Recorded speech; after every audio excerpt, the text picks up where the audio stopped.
We're taking things that are, genetically modified organisms, and we're injecting them in little kids' arms. We just shoot them right into the vein. Gates' business strategies came under fire in 1998 when the United States Department of Justice sued Microsoft for antitrust violations. This is tape 3 of the videotape deposition of Bill Gates on September. During the 18-month trial, Gates gave hours of videotaped testimony. What were the non-Microsoft browsers that you were concerned about in January of 1996? That month. Yes, sir. And what about it? What non-Microsoft browsers were you concerned about in January of 1996? I don't know what you mean concerned. What is it about the word concerned that you don't understand?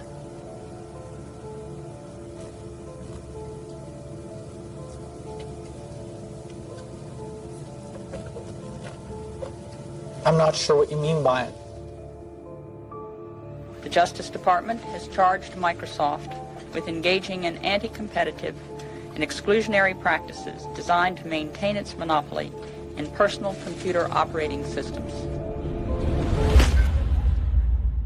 In a move to overshadow the negative press, Gates invested $100 million to set up the Bill and Melinda Gates Foundation. Overnight, Bill Gates transformed his public image from ruthless tech monopolizer to the world's most generous philanthropist. I'm pleased to announce that we're pledging an additional $1 billion to We had the chance to witness Bill Gates 2.0, the man you don't know. The rebranding campaign paid off. His net worth swiftly doubled, earning Bill Gates the title of richest man in the world. You've invested $10 billion in vaccinations over the last 2 decades, and you figured out the return on investment for that. And it kind of stunned me. Can you walk us through the math? In a Wall Street essay, Bill Gates declared vaccines the best investment I've ever made. There's been over a 20-to-1 return. So if you just look at the economic benefits, that's a pretty strong number compared to anything else. The Gates Foundation expanded rapidly into a massive, vertically integrated, multinational corporation, controlling every step in a supply chain that reaches from its Seattle-based boardrooms to the villages of Africa and Asia. Is the world's largest private philanthropy causing harm? The Bill and Melinda Gates Foundation has made millions of dollars each year from companies blamed for many of the same social and health problems the foundation seeks to address. The Gates Foundation has investments in 69 of the worst polluting companies in the U.S. and Canada. Other companies in the foundation's portfolio have been accused of transgressions, including forcing thousands of people to lose their homes, supporting child labor, defrauding and neglecting patients in need of medical care. The Gates Foundation has not provided details. William H. Gates III and Melinda French Gates. As a top donor to both the WHO and the CDC, no one man has more power than Bill Gates to influence and control the health and medical freedom of all people. Normalcy only returns when we've largely vaccinated the entire global population. This will be the new normal until a vaccine is developed. Until we find a vaccine, going back to normal means putting lives at risk. We need to produce it and to deploy it in every single corner of the world. Full vaccination of our children and pregnant women. Development of new vaccines, therapeutics and diagnostics. Before effective vaccines and therapeutics are developed.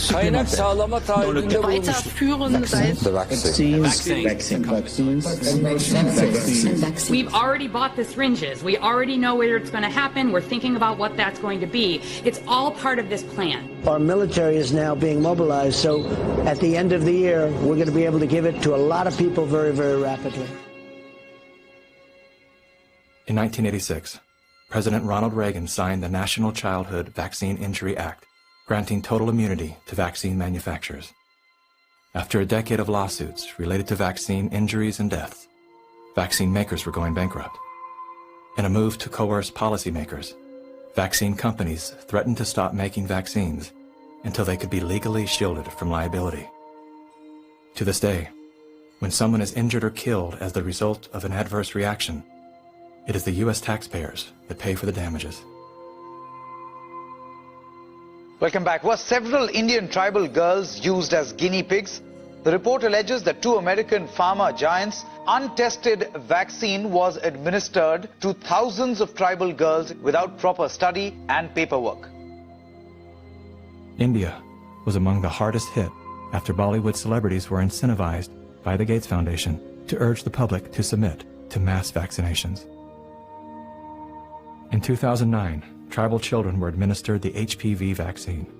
Over 24,000 girls were told they were being given wellness shots, in many cases without the informed consent of a parent or a guardian.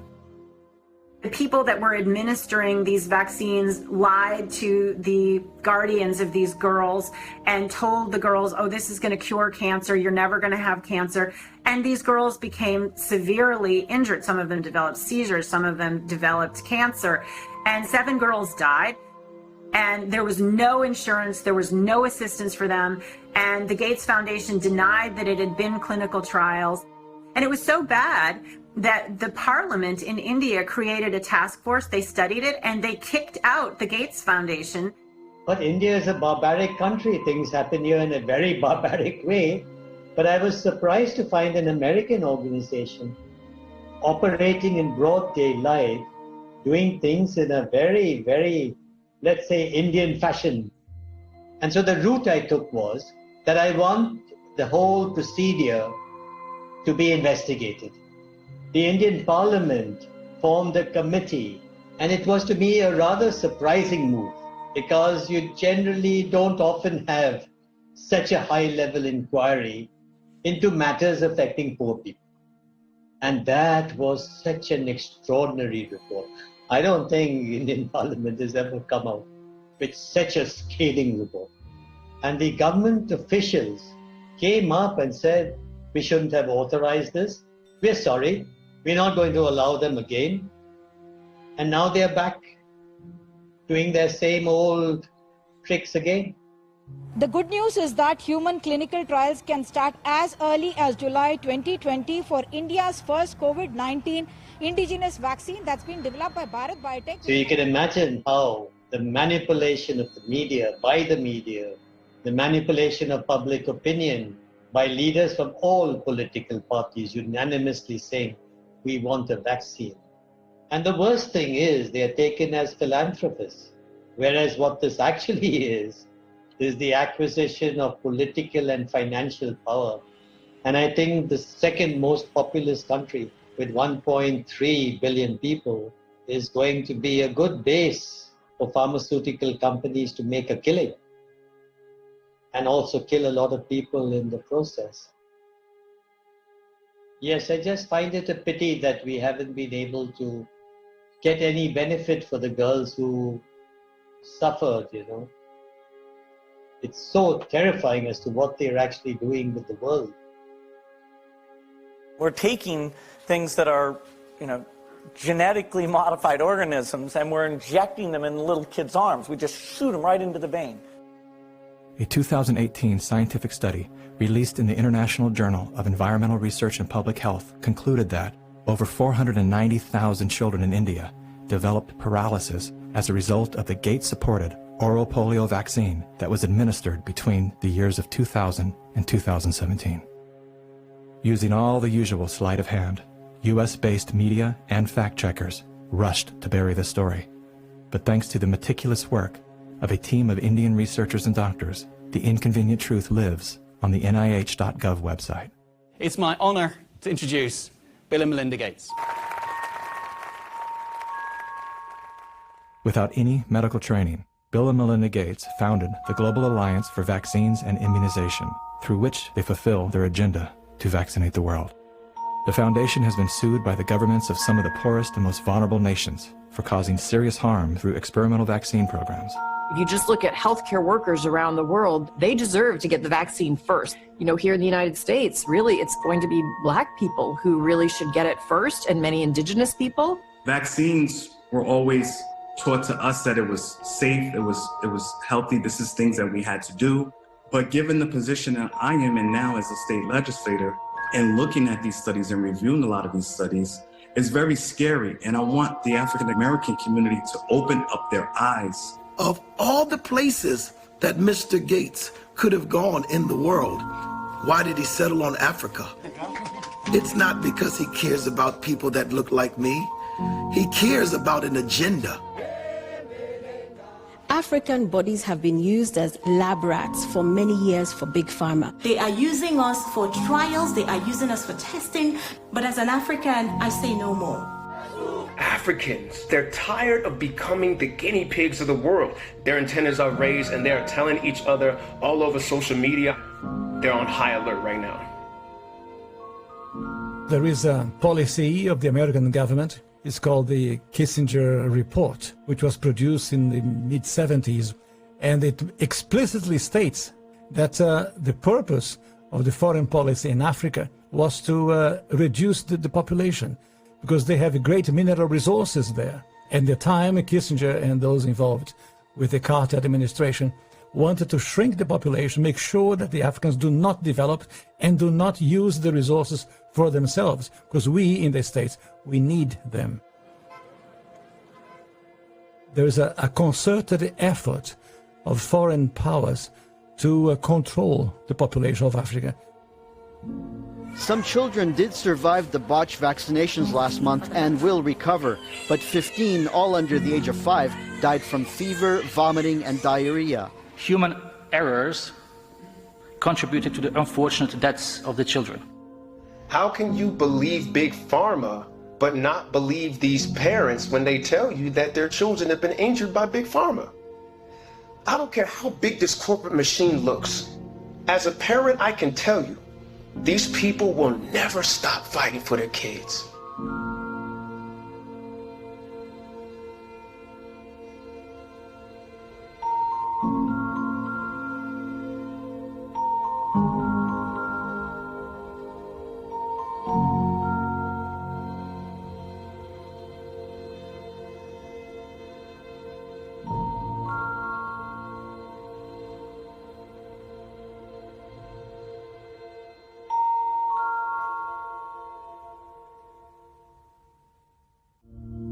Bill Gates is either the most misunderstood man alive or one of the most convincing con men to ever live.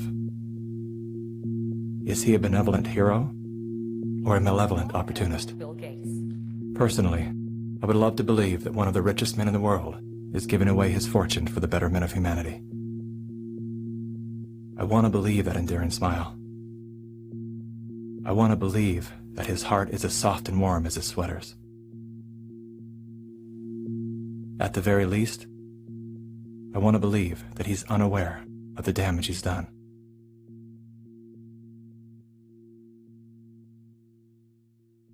When do you think life will fully return to what we thought of as normal back in January? No masks, no social distancing, no other protective measures necessary.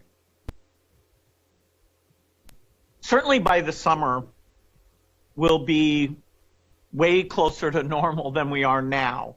But even through early 2022, unless we help other countries get rid of this disease and we get high vaccination rates in our country, the risk of reintroduction will be there. And of course, the global economy will be slowed down, which hurts America economically in a pretty dramatic way.